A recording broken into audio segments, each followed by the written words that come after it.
ठरलं तर मग या मालिकेच्या आजच्या भागामध्ये कॉन्स्टेबलला आता सांगून इन्स्पेक्टर साहेब सायलीला घेऊन यायला सांगतात। त्यामुळे अर्जुन आता सायलीच्या वाटेकडे डोळे लावून असतो, कधी एकदा ती बाहेर येईल आणि मी तिला पाहेल। मग कॉन्स्टेबल हे सायलीला घेऊन बाहेर येतात। आता ती बाहेर आल्यानंतर अर्जुनकडे खूप वेळ पाहतच राहते आणि मग अर्जुन देखील आता सायलीकडे पाहतच राहतो। शेवटी अर्जुनने सायलीला निर्दोष सोडवलेलं असतं, त्यामुळे सायलीला अर्जुनच खूप कौतुक वाटतं। त्यानंतर तो लहानसा जो मुलगा असतो ना, तो म्हणतो, ताई तू काल कुठे गेली होतीस? मला माझ्या आईकडे घेऊन चल ना, मला तिची खूप आठवण येतीये। मग सायली पुन्हा अर्जुनकडे पाहते। अर्जुनचे डोळे पाणवलेले असतात तेव्हा सायली म्हणते, मला सुद्धा बाळा माझ्या घरच्यांची खूप आठवण येतीये रे। तरीही तो मुलगा आता सायलीलाच बिलगून राहतो, तो तिला सोडतच नाही। तेव्हा इन्स्पेक्टर साहेब म्हणतात, तुला ही ताई तिच्याबरोबर घेऊन गेली होती का? मग तो लहानसा मुलगा म्हणतो की नाही। असं ऐकल्यानंतर इन्स्पेक्टर साहेबांना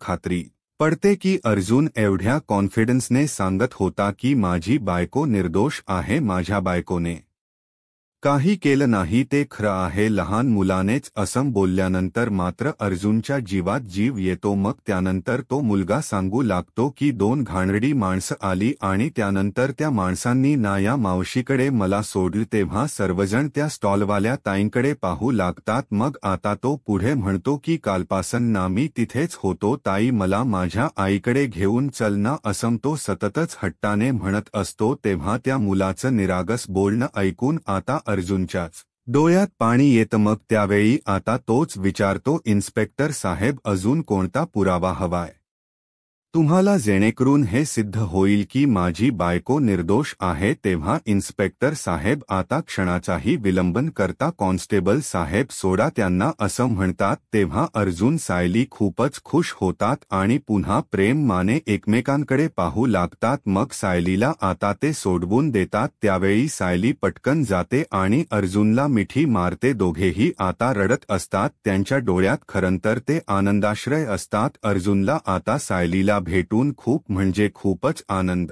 झालेला असतो आणि या प्रकरणातून तिची निर्दोष मुक्तता झाली हे सुद्धा आता पाहून चैतन्याला सुद्धा तेवढाच आनंद झालेला असतो आणि त्या जोडीकडे तो पाहतच राहतो। त्यानंतर आता ते दोघेही तिथे पोलीस स्टेशनच्या बाहेर येऊन उभे राहतात आणि मग सायली सांगू लागते, अहो हे काय चाललं होतं ना, मला तर तेच कळत नव्हतं, कारण पोलिसांनी माझा फोन जप्त वगैरे केला होता, मला पकडलं काय त्यांनी, इकडे घेऊन काय आले। मी त्यांना म्हटलं होतं की तुम्हाला एकदा तरी कॉल करू द्यात, पण तुम्हाला सुद्धा त्यांनी फोन नाही करू दिला। पण मला पूर्णपणे खात्री होती की मला सोडवण्यासाठी ना तुम्ही अगदी आकाश पाताळे कराल म्हणून। तेव्हा अर्जुन सांगतो, तो मी तर येणारच होतो आणि खरं सांगू सायली, मला हे कालच जमायला हवं होतं, कारण तुला एक अख्खी रात्र अगदी जेलमध्ये काढावी लागली, त्यासाठी तू मला माफ कर, असं अर्जुन अगदी प्रामाणिकपणे म्हणतो। सायली सांगते, असं मला सॉरी म्हणू नका। मग आता ती काही अजून बोलायच्या आतच अर्जुन म्हणतो, चल तुला आरामाची गरज आहे ना, आपण आता घरी जाऊयात। सायली विचारते, घरी सगळेजण माझी वाट बघत असतील ना? अर्जुन म्हणतो, ऑफकोर्स, चैतन्य इथे काय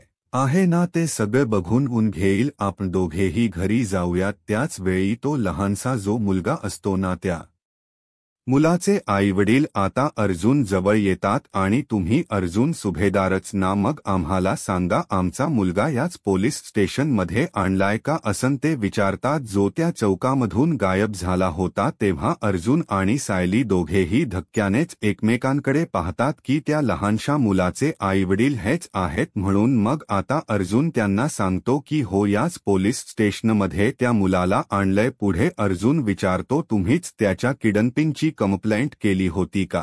तेव्हा त्या मुलाचे वडील म्हणतात की हो, आम्हीच केली होती, पण आम्हाला इन्स्पेक्टर साहेबांनी फोनवर सगळं सांगितलं, कारण आम्हाला काही माणसांनी ना चुकीची माहिती दिली होती, म्हणूनच एका बाईने आमच्या मुलाला पळवलं, अशी तक्रार आम्ही पोलीस स्टेशनमध्ये जाऊन केली होती। तेव्हा अर्जुन सायली एकमेकांकडे पाहतच राहतात, कारण ज्या बाईने मुलाला पळवलं ती बाई त्यांच्यासमोरच उभी असते, ते म्हणजे सायली। मग त्यांना अजूनही याबद्दल माहिती नसते, पण सायलीवर हे सगळे खोटे आरोप केले गेलेले असतात। तेव्हा त्या मुलाची आई विचारते अहो सीसीटीव्ही मध्ये दिसली ती हीच बाई होती ना मग आता तो माणूस म्हणतो हो ह्याच होत्या त्या बाई तेव्हा सायली आश्चर्याने विचारते काय सीसीटीव्ही वगैरे म्हणजे मग अर्जुन म्हणतो हो हीच होती ती पण हिने तुमच्या मुलाला किडनप केलं नव्हतं तेव्हा त्या ताई म्हणतात की हो आम्हाला कळते उलट आमचा मुलगा जेव्हा घाबरून रडत होता नाच आमच्या मुलाला धीर दिला होता देव तुमचं कल्याण करो असा आशीर्वाद आता ती अर्जुन सायलीला देते अर्जुन सायली एकमेकांकडे पाहतच राहतात तेव्हा अर्जुन विचारतो मला एक सांगा तुम्हाला कोणी सांगितलं होतं की हिनेच तुमच्या मुलाला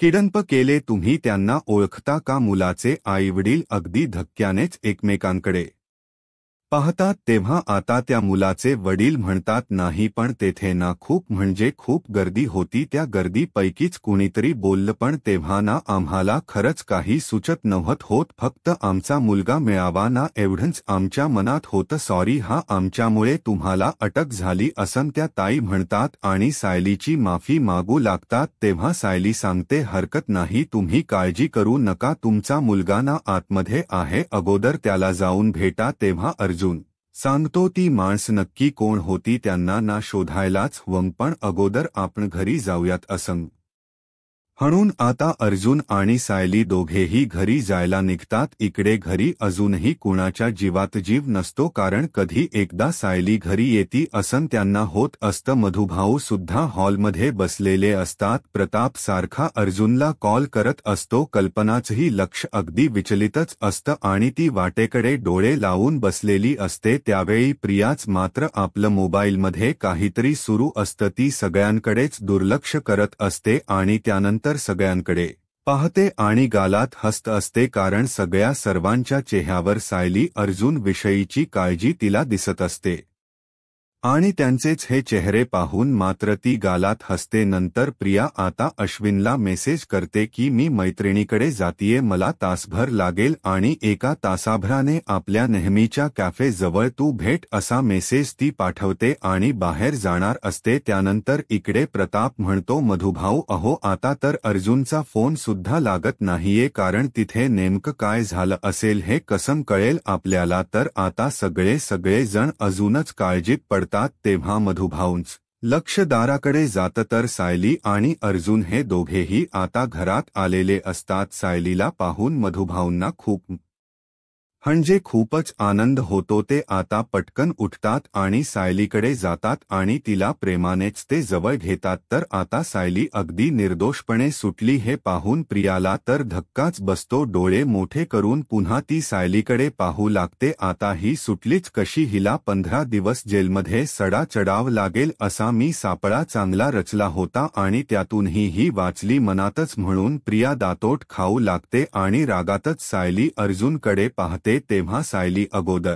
मधुभाऊंना डोळे भरून पाहते प्रताप कल्पनाला सुद्धा पाहत असते त्यानंतर प्रताप विचारतो सायली बाळा तू कशी आहेस आता सायली ठीक आहे असं सांगते मग पुढे ते पुन्हा विचारतात नेमकं काय घडलं होतं बाळा तेव्हा कल्पना विचारते अर्जुन तू काही खाल्लं आहेस का रे अरे रे कालपासून हिने सुद्धा काही खाल्लं नसेल ना रे तेव्हा सायलीला आता आईने निदान विचारलं तरीने सुद्धा कालपासून काही खाल्लं नसेल म्हणून सायली खूपच प्रेमाने आता कल्पनाकडे पाहते आणि त्यानंतर मग प्रताप विचारतो अर्जुन बाळा अरे हे सगळं प्रकरण कायमच मिटल ना रे तेव्हा प्रिया मात्र डोळे मोठे करून आता अर्जुनकडे पाहते आणि ऐकतं असते नक्की हे प्रकरण मिटलं की नाही मग अर्जुन सांगतो हो डॅड मिटल हे प्रकरण तेव्हा मधुभाऊ सांगता प्रतापराव माझी साऊ घरी आली यातच सगळं काही आलं हो मग विमलचे डोळे सुद्धा सायलीला पाहून पाणवतात ती म्हणते खरंच देवीची खूप मोठी कृपा झाली तेव्हा आता सगळ्यांसमोर उगीच सायली सापडली बोलायचं म्हणून प्रिया आता बोलते सायली अगं तू सापडत नव्हतीस ना तेव्हा खरंच माझ्या मनात ना असे भलतेसलते विचार यायचे आणि मग त्यानंतर जेव्हा समजलं ना की तुला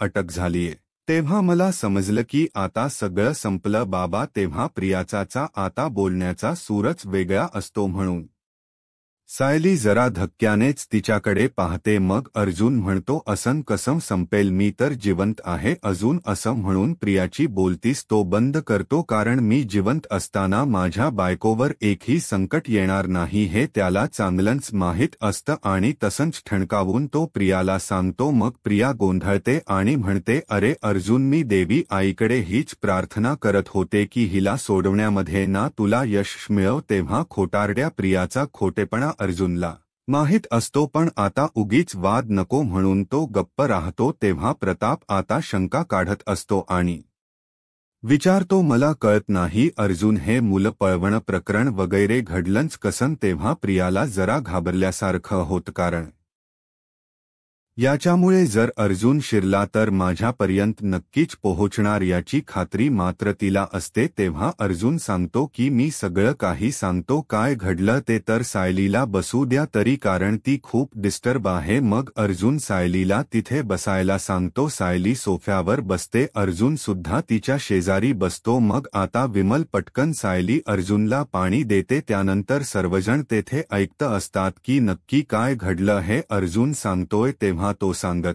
असतो की खूप मोठा प्लॅन करून सायलीला यामध्ये अडकवलं गेलं. मी जेव्हा तेथे गेलो ना तेव्हा मी समजून घेतलं एक्झॅक्टली प्रॉब्लेम काय आहे, मग यात सोल्युशन काय. मी विचार करू लागलो. इन्स्पेक्टर साहेबांकडे गेलो तर इन्स्पेक्टर साहेबांनी सांगितलं तुमच्या क्लायंटवर खूप मोठा गंभीर गुन्हा आहे. मग आता कशाप्रकारे चाइल्ड ट्रॅफिकिंगची केस सायलीवर लावली गेली होती आणि कशाप्रकारे मी ही केस सोडवण्याचा प्रयत्न केला, म्हणजेच मला माहीत होतं की सायली ही निर्दोष आहे, सायली असं कधीही करणार नाही. मग आम्ही त्या सीसीटीव्ही फुटेज पाहिलं आणि ते फुटेज पाहिल्यानंतर त्या ठिकाणी गेलो आणि मग जी ज्यूस विकणाऱ्या ताई होत्या ना त्यांच याकडून सगळी माहिती काढली. त्या सांगत नव्हत्या अगोदर, पण आम्ही त्यांना जरा धाक दाखवला पोलिसांचा. मगच त्या सांगण्यासाठी तयार झाल्या आणि त्यांना घेऊन आम्ही थेट पोलीस स्टेशन गाठलं. पोलीस स्टेशनमध्ये गेल्यानंतर काय काय घडलं, त्या मुलाने कशाप्रकारे साक्ष दिली की सायलीताई ही निर्दोष आहे आणि तिनेच उलट माझी मदत केली होती. 2 गुंड माणसांनी येऊन मला या ताईंकडे सोपवलं होतं. असं सगळं काही सांगितल्यानंतर सायली निर्दोष असल्याचं समजलं. कशाप्रकारे सायलीला या प्रकरणामध्ये गोवलं होतं हे सगळं काही अर्जुन सांगतो. आणि हे सगळं ऐकून आता सर्वांनाच धक्का बसतो. तर प्रिया खूप घाबरलेली असते, कारण तिने जो प्लॅन केलेला असतो ना तो प्लॅनच पूर्ण अर्जुनने सर्वांसमोर सांगितलेला असतो आणि त्यामुळेच आता प्रियाची बोलती बंद झालेली असते आणि ती घाबरते. तेव्हा आता प्रताप सुद्धा म्हणतो, अर्जुन खरंच हे खूप भयंकर आहे हा. तेव्हा प्रताप विचारतो, सायली तुला जेलमध्ये काही त्रास नाही झाला ना. मग सायली म्हणते, नाही बाबा, मी ना आता बरी आहे. तेव्हा मधुभाऊ म्हणतात, बाळा सगळं ठीक आहे असं म्हणतीयस खरं तू, पण परंतु तुझ्या चेहऱ्यावरून असं काही दिसत नाहीये, काहीतरी नॉर्मल नाहीये असं मला वाटतं. त्यानंतर ते म्हणतात, बाळा हे सगळं ना माझ्या केसमुळे होते, कारण मी केलेल्या गुन्ह्याची शिक्षा तुला परत परत भोगावी लागतीये आणि आता वाईट एकाच गोष्टीच वाटतं की मी आता या घडीला काहीच करू शकत नाहीये. असं म्हणून सायली विषयी त्यांचे डोळे पाणवतात आणि आपल्यामुळे आपल्या लेकराला किती त्रास होतोय असं त्यांना वाटत असतं. मग सायली म्हणते, मधुभाऊ तुम्ही असं नका नाव बोलू, कारण हे जे काही घडलंय ना त्यामध्ये तुमचं खरंच काही दोष नाहीये. तेव्हा आता अर्जुन विचारतो, मधुभाऊ अहो पण सायलीला अटक झाली हे तुम्हाला कुणी सांगितलं. तेव्हा सायली सुद्धा मधुभाऊंकडे आता पाहू लागते. तर अर्जुनने असा प्रश्न विचारल्यानंतर प्रिया मात्र घाबरते. आता मधुभाऊ काहीच बोलत नाही हे पाहून अर्जुन कल्पना, विमल आणि प्रिया व प्रतापकडे पाहत असतो की कुणीतरी बोलेल, कुणी सांगितलं न म्हणून, पण कुणी काहीच तोंडातून एक शब्द सुद्धा काढत नाही. म्हणून अर्जुन पुन्हा विचारतो, कोणी सांगितलं तुम्हाला की सायलीला अटक झालीय म्हणून. तर नेहमीप्रमाणे अर्जुनला समजतं की प्रियानेच सांगितलं, त्यामुळे तो म्हणतो, इट्स ओके मधुभाऊ, आता काही सांगा. याची गरज नाही, कारण तुम्हाला त्रास देण्यासाठी हे कुणी सांगितलं नाही आलंय आता माझ्या लक्षात. तेव्हा आता प्रिया म्हणते, अर्जुन उगीच काही पण बोलू नको हा, उगीच माझ्यावर प्रत्येक गोष्टीचा तू आळ घेत असतोस आणि मान्य आहे मला माझ्याकडूनच मधुभाऊंना सांगण्यात आलं, पण मी नाही अगदी चुकूनच बोलून गेले. अरे त्यांना सांगायचं नाही हे मला माहीत सुद्धा नव्हतं. तेव्हा अर्जुन म्हणतो, अच्छा पण मी तर तुझं नाव सुद्धा घेतलं नाही. मग त्यानंतर आता पुरेपुरे अजिबात वाद नकोय मला आता घरामध्ये असं कल्पना सांगते आणि विमलला म्हणते की ऐक विमल, सगळ्यांसाठी ना तू चहा कर जा. त्यामध्ये आलं आणि गवती चहा सुद्धा घाल. तेव्हा सगळेजण कल्पनाकडे अगदी आश्चर्याने पाहतात, कारण घरातील सगळेजण म्हणजे कोणीच चहा पीत नसतं, सगळेजण कॉफी घेत असतात. फक्त सायली एकमेव असते जी चहा पीत असते. म्हणून विमलच विचारते, वहिनी तुम्ही पण कॉफी? कल्पना आता तिला काहीच बोलू देत नाही. ती म्हणते, जेवढं सांगितलं ना विमल तेवढंच कर. मग विमल गुपचूप तेथून किचनमध्ये जाते. तेव्हा अर्जुन आणि सगळेच जण कल्पनाकडे गालात हस्त पाहतात आणि मग त्यानंतर प्रताप विचारतोच, काय कल्पना? अगं सगळ्यांसाठी चहा, आपल्या घरात फक्त सायली चहा पिते हे तुला माहीत आहे ना? तेव्हा सायली मात्र गालातच हसते. तिला खूप आनंद झालेला असतो की आईने नकळत का होईना माझ्यासाठी बनवायला सांगितला. तेव्हा कल्पना सांगते, बाहेर चांगलं पावसाळी हवा आहे, वातावरण आहे, त्यामुळे म्हटलं की सगळेच जण आपण चहा घेऊयात. आलेच हा असं म्हणून काही पुढे बोलता कल्पना तेथून जाते. तर सायली अर्जुनला खूप म्हणजे खूप आनंद झालेला असतो की नकळतपणे का होईना ही सायलीची काळजी घेतीय. मग आता प्रिया म्हणते, सायली तू सुटली ना, खरं तर हे बरंच झालं, माझा जीवना अगदी भांड्यात पडला बघ. खरं तर मीच तुला चहा करून देणार होते, पण मला अश्विनने बोलावले, त्याचा जरा मेसेज आलाय की आम्हाला जरा बाहेर जायचंय. मग मी आता हॉस्पिटलमध्ये जाणार आहे आणि त्याला भेटून थोडं बाहेर जाणार आहे. तेव्हा अर्जुन आणि सायली तिच्याकडे पाहतात, हसतात. तेव्हा प्रिया म्हणते, काळजी घ्या सायली. मग सायली पुन्हा हो म्हणते. त्यानंतर ती पुन्हा एकदा मेसेज करते आणि अर्जुन सायलीकडे जरा रागातच पाहते आणि तडक तिथून बाहेर जाते. तर अर्जुन आणि सायली दोघेही आता गप्पा मारू लागतात. दुसरीकडे प्रिया नागराज आणि महिप्तला भेटायला आलेली असते. ती आता त्यांना खूपच ओरडते आणि म्हणते, एवढा मोठा प्लान इतक्या पटकन एक्झिक्यूट करून काय झालं? मी तुमच्यावर विश्वास ठेवला ना, इथे चुकले. तेव्हा महिप्त आता म्हणतोय, तुझा प्लान मग तूच करायचा ना, तू आमच्यावर कशाला उगीच अवलंबून राहिलीस आणि आमची मदत उगीच कशाला घेतलीस? मग प्रिया टोमणा मारून म्हणते, हो तुमच्यासारखे गुंड पाळत नाही ना मी, आणि मुलांना जर पळवायचं असेल तुमच्याच माणसांची मला मदत घ्यावी लागणार. तेव्हा नागराजला काही कळत नसतं. मग तो विचारतो, एक मिनिट, कसल्या प्लान बद्दल तुम्ही बोलताय? अरे सांगा ना पटकन, कोणता प्लान आणि कुठलं पोरबीर पळवलं? काय झालं काय नक्की? मग त्यानंतर प्रिया वैतागते आणि तेथे बसत म्हणते की त्या मुलाला 8 ते 10 दिवस लपवायचं होतं, पण हुशार अण्णासाहेबांच्या पमरने काय केलं, बशीभर माती घेतली आणि त्यात छान असा चिखल कालवला आणि मग त्याला शेणाने गार्निश केलं आणि चवीने आडवा हात मारला. तेव्हा नागराज डोळे बंद करूनच घेतो, कारण प्रिया काय बोलते ना तिचंच तिला कळत नसतं आणि रागाच्या भरात हे सगळं ती बोलत असते. तेव्हा महिप्त म्हणतो, गप्प बसे चिचुंद्रे, ते पोरग तर आपल्याच ताब्यात होतं की नाही? तेव्हा प्रियाचा विचारते, मग तो तेथून बाहेर पडलाच कसा? मुळात कुठल्यातरी बेभरोशी सरबतवाली का उगीच लपवायच त्याला? ते हा महिप्त विचारतो, मग त्याला कुठे लपवायचा होता? माझ्या गोडाऊनमध्ये का? आणि मग उद्या अर्जुन सुभेदारने ते सगळं शोधून काढलं असतं आणि उद्या कोर्टामध्ये त्यांनी सांगितलं असतं असं म्हणून तो अर्जुनची स्टाईल करतो, आपल्या अंगातला कोट वगैरे व्यवस्थित करतो आणि म्हणतो, यर ऑनर, गोडाऊनमध्ये जो मुलगा सापडला ते गोडाऊन महिप्त शिखरे यांचा आहे, त्यामुळेच महिप्त शिखरे यांची कसून चौकशी. मग मी अडकलो असतो आणि गेलो असतो ना तिकडे